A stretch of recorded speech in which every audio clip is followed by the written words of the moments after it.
ಮೈಸೂರು ಮುಡಾ ಪ್ರಕರಣಕ್ಕೆ ಸಂಬಂಧಪಟ್ಟಂತೆ ಸಿಎಂ ಸಿದ್ದರಾಮಯ್ಯ ಅವರಿಗೆ ಬಿಗ್ ರಿಲೀಫ್ ಸಿಕ್ಕಿದೆ.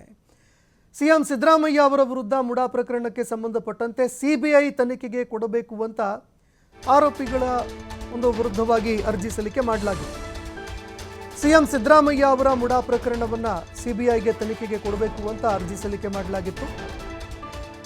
ಈಗ ಈ ಪ್ರಕರಣಕ್ಕೆ ಸಂಬಂಧಪಟ್ಟಂತೆ ಸಿಬಿಐ ತನಿಖೆಯ ಅಗತ್ಯ ಇಲ್ಲ ಅಂತ ಧಾರವಾಡ ಹೈಕೋರ್ಟ್ ಹೇಳಿದೆ. ಧಾರವಾಡ ಹೈಕೋರ್ಟ್ ತೀರ್ಪನ್ನ ಸಚಿವರು ಸ್ವಾಗತ ಕೂಡ ಮಾಡಿದ್ದಾರೆ. ನಾವು ಇದನ್ನೇ ನಿರೀಕ್ಷೆ ಮಾಡಿದ್ವಿ ಅಂತ ಡಾಕ್ಟರ್ ಜಿ ಪರಮೇಶ್ವರ್ ಅವರು ಹೇಳಿಕೆ ಕೊಟ್ಟಿದ್ದಾರೆ. ಕಾನೂನನ್ನು ನಾವೆಲ್ಲರೂ ಕೂಡ ಗೌರವಿಸ್ತೀವಿ ಅಂತ ಎಚ್ ಸಿ ಮಹದೇವಪ್ಪ ಅವರು ಕೂಡ ಹೇಳಿದ್ದಾರೆ. ಇದು ದ್ವೇಷದ ರಾಜಕಾರಣ ಅಂತ ಎಂ ಸಿ ಸುಧಾಕರ್ ಅವರು ಕಿಡಿಕಾರಿದ್ದಾರೆ. ಸಿಎಂ ಸಿದ್ದರಾಮಯ್ಯ ಅವರ ವಿರುದ್ಧ ಇದು ದ್ವೇಷದ ರಾಜಕಾರಣ, ಸುಖಾಸುಮ್ಮನೆ ಈ ರೀತಿ ಮಾಡ್ತಾ ಇದ್ದಾರೆ ಅಂತ ಎಂ ಸಿ ಸುಧಾಕರ್ ಅವರು ಕಿಡಿಕಾರಿದ್ದಾರೆ.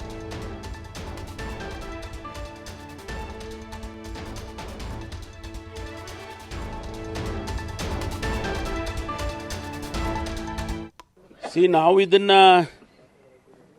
ಎಕ್ಸ್ಪೆಕ್ಟ್ ಮಾಡಿದ್ದು, ಯಾಕೆಂದರೆ ಇದರಲ್ಲಿ ಸಿಬಿಐ ಕೊಡ್ತಕ್ಕಂಥ ಅಂಶ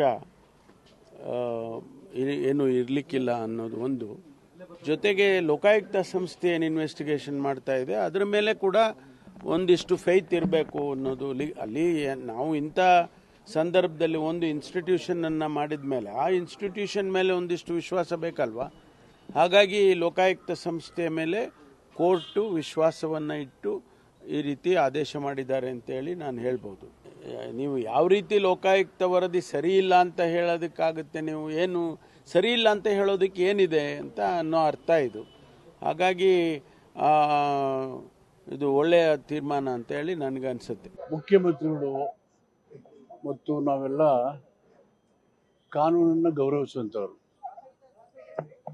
ಅಷ್ಟಕ್ಕೂ ಪ್ರಾರಂಭದಿಂದ ನಾವು ಈ ಮೂಡ ಕೇಸನ್ನ ರಾಜಕೀಕರಣಗೊಳಿಸಿದ ವಿರುದ್ಧವಾಗಿ ನಮ್ಮ ಧ್ವನಿ ಇತ್ತು. ಒಂದು ತನಿಖೆ ಆದೇಶ ಮಾಡಿದಾಗ ಅದನ್ನು ಕೂಡ ನಾವು ಗೌರವಿಸ್ತೀವಿ. ತನಿಖೆಗೆ ಆದೇಶ ಮಾಡ್ತಾ ಹೈಕೋರ್ಟ್ ಗೌರವಿಸ್, because we are law binding citizen and we respect law. ಮತ್ತು ಈಗ ಹೈಕೋರ್ಟು ಎಲ್ಲ ವಿಷಯಗಳನ್ನು ಪರಾಮರ್ಶಿಸಿ ಸಿಬಿಐ ತನಿಖೆಯ ಕೋರಿಕೆಯನ್ನು ವಜಾಗೊಳಿಸಿದೆ. ಸೊ ಅದು ಕಾನೂನು ತೆಗೆದುಕೊಂಡ ತೀರ್ಮಾನವನ್ನು ನಮಗೆ ವಿರುದ್ಧವಾಗಿದ್ದವು ನಾವು ಗೌರವಿಸಿದ್ವಿ, ಈಗಲೂ ಕೂಡ ಗೌರವಿಸ್ತೀವಿ. ಅದ್ರ ಬಗ್ಗೆ ನಂಬಿಕೆ ಇದೆ. ನೋಡಿ, ನಾವು ಪ್ರಾರಂಭದಲ್ಲೇ ಸಿಬಿಐ ತನಿಖೆ ಆಗಬೇಕು ಅಂತಕ್ಕಂಥ ಬೇಡಿಕೆ ಇಟ್ಟಂತ ಸಂದರ್ಭದಲ್ಲಿ ಮತ್ತು ಇಡಿ ಪ್ರತ್ಯೇಕವಾಗಿ ತನಿಖೆ ಮಾಡ್ತಕ್ಕಂಥ ಸಂದರ್ಭದಲ್ಲಿ ನಾನು ಸಹ ಹೇಳಿಕೆ ಕೊಟ್ಟಿದ್ದೆ.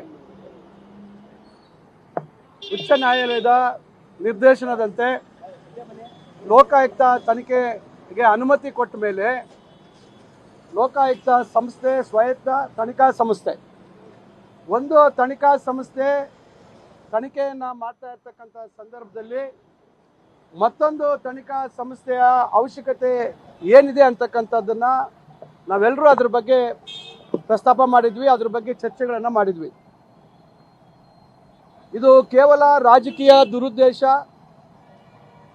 ರಾಜಕೀಯವಾಗಿ ನಮ್ಮ ಸರ್ಕಾರಕ್ಕೆ ಕಪ್ಪು ಮಸಿ ಬಳಿತಕ್ಕಂಥದ್ದಕ್ಕೆ ಹಾಗೂ ಸಿಬಿಐಯನ್ನು ಬಳಸಿಕೊಂಡು ಸರ್ಕಾರದ ಮೇಲೆ ಒತ್ತಡ ಆಗ್ತಕ್ಕಂಥದ್ದು ಇರ್ಬೋದು, ಅವರ ರಾಜಕೀಯ ಬೇಳೆ ಬೇಯಿಸ್ಕೊಳ್ಳಿಕ್ಕೆ ಮಾಡಿದಂಥ ಒಂದು ಹುನ್ನಾರ.